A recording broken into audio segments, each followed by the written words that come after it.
Welcome to 5 after midnight.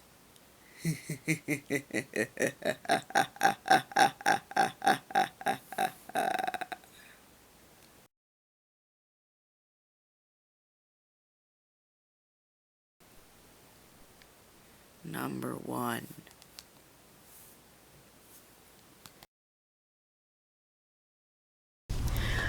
At a friend's place back in 2008, we were all teenagers. We had a cool shed at a friend's that we'd hang out in every single weekend.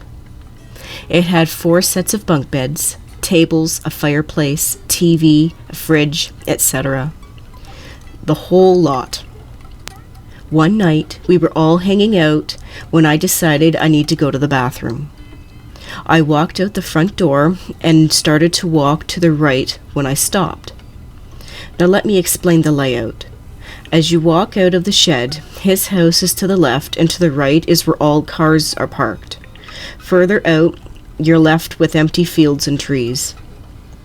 It was dark out by now, the lights from the house illuminating the space between the house and our cars, but trailing off just past them. As I took a step to the right, intending to go behind the cars to relieve myself, I saw my friend's older brother standing there.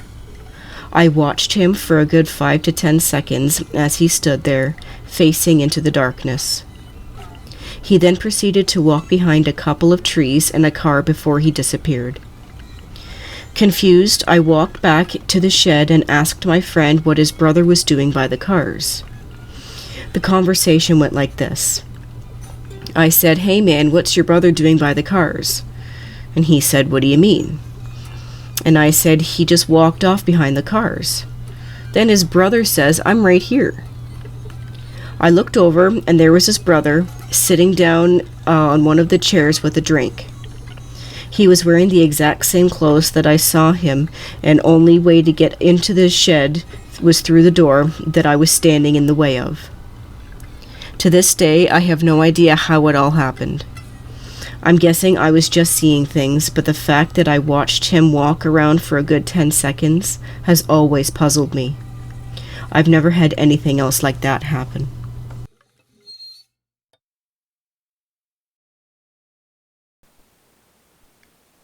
Number 2.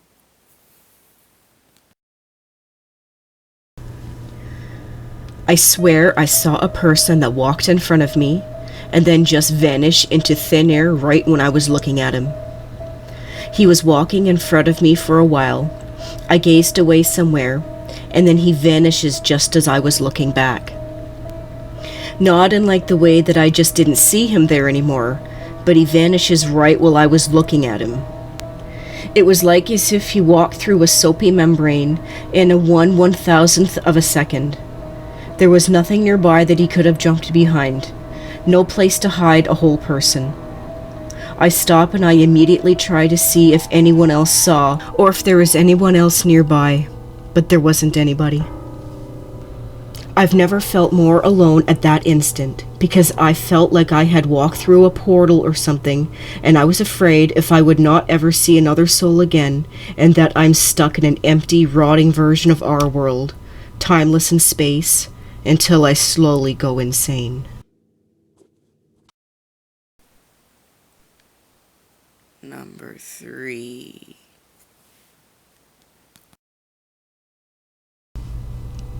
When I was younger, most likely 6 or 7 years old, I can distinctly remember playing with a few of the other children in my neighborhood, doing things like drawing with chalk and playing tag, simple games that we played in our cul-de-sac. The little boy and girl that I played with the most I can still remember in detail. The boy's name was Randy, and the girl we called Lily. Randy was light-skinned and had dark hair, while Lily had bright red hair and darker skin. I was dark-skinned and dark-haired.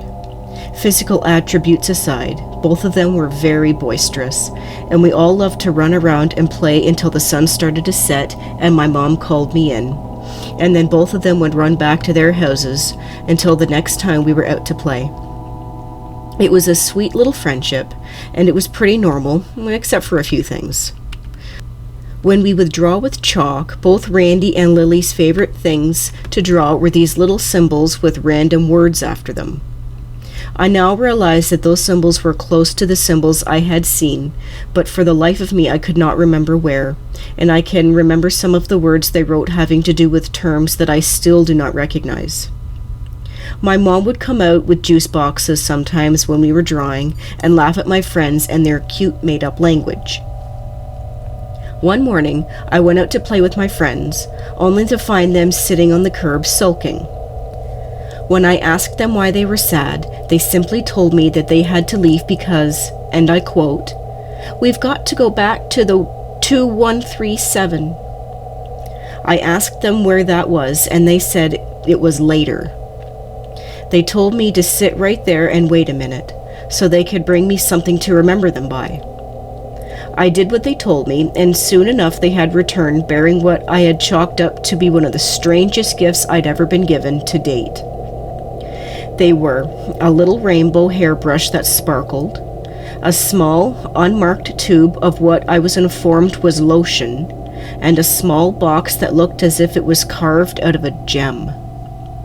They handed me my gifts, which I promptly tried out, brushing my hair and using some of the lotion on my wrist, so they knew that I wasn't going to just throw them aside, and hugged me before running back into their respective houses. My memory cuts out at this point, but the next thing I remember was waking up, sleepily rubbing my pale-skinned hands across my face to brush away my bright red hair, and going to ask my mom if Randy and Lily had left. My mother had no idea who I was talking about. Our neighbors had no children. She did not remember me being born with dark skin and dark hair. No one did. That was the day that Randy and Lily disappeared from the face of the earth, leaving me with an unfamiliar new appearance, a tube of hand lotion, a tiny comb, and a glittery little box that sits on my mantle to this day, and which I still have no idea how to open.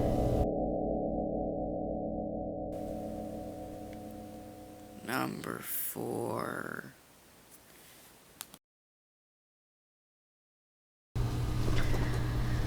When I was in high school, I had a habit of taking power naps while everyone was having lunch.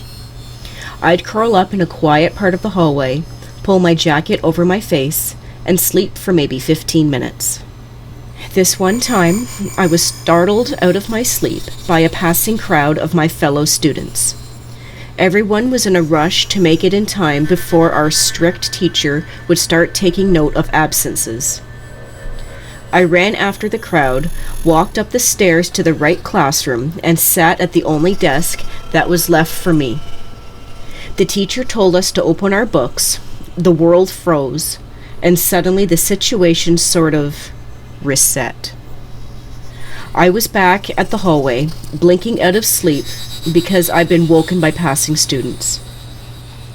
I thought it was just a funny coincidence, some sort of a brain fart. I went up the stairs after the others and sat at the same empty desk. The teacher told us to open our books and again reset. The same 2 or so minutes, wake up to noise, go upstairs after others, sit at the same desk, teacher tells us to open the books, replay it again. For the first few loops, while it was still more interesting than terrifying, I had so many questions. Was I having an intense nightmare? Was I going insane? I was an atheist with zero belief in anything paranormal, so no options other than this isn't real didn't cross my mind. Some loops later, I started doing all those things I'd read about online to see if I was in a dream.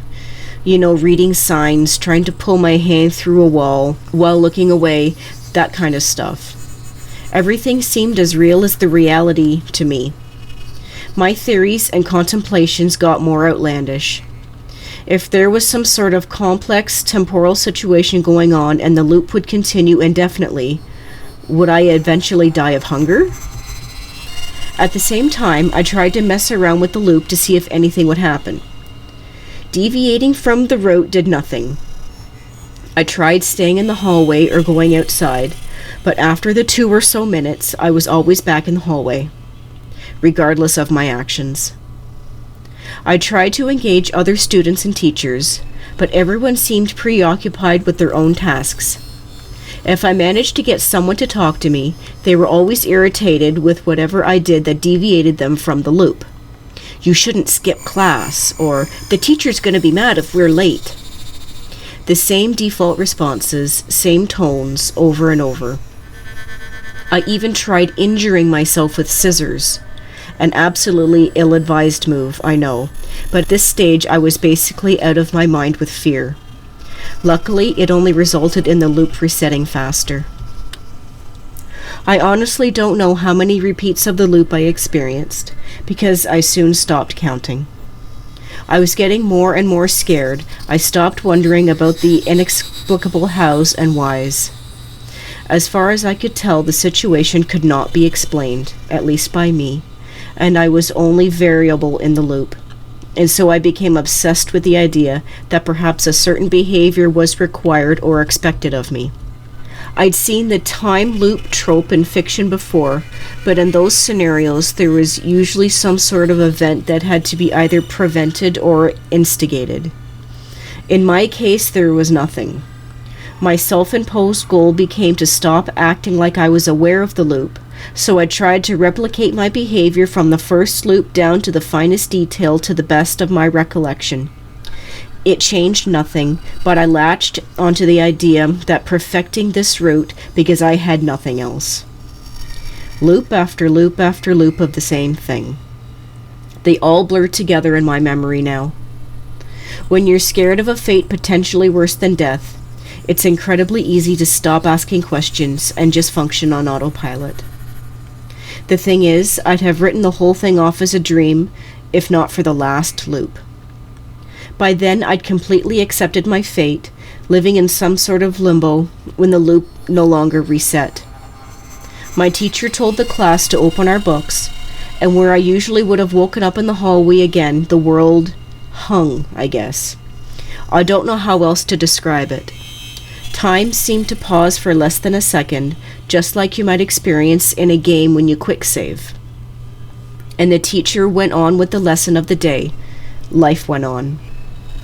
I don't know what to do with this experience other than share it with the internet in hopes that someone is amused for a couple of minutes.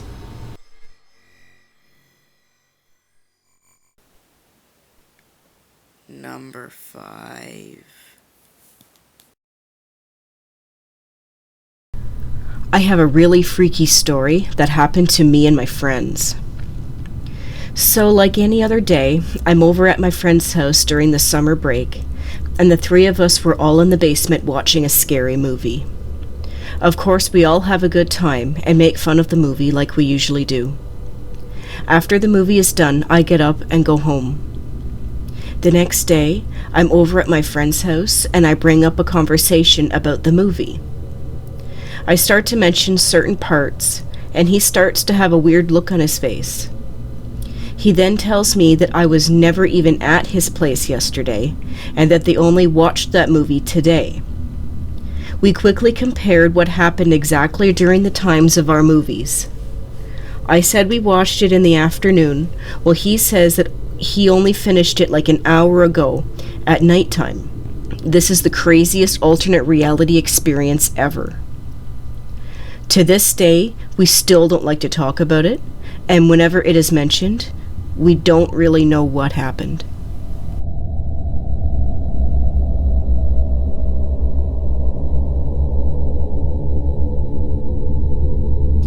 Thank you so much for watching and supporting the show. If you have a story to share, send us an email, like us on Facebook, share, like, and subscribe.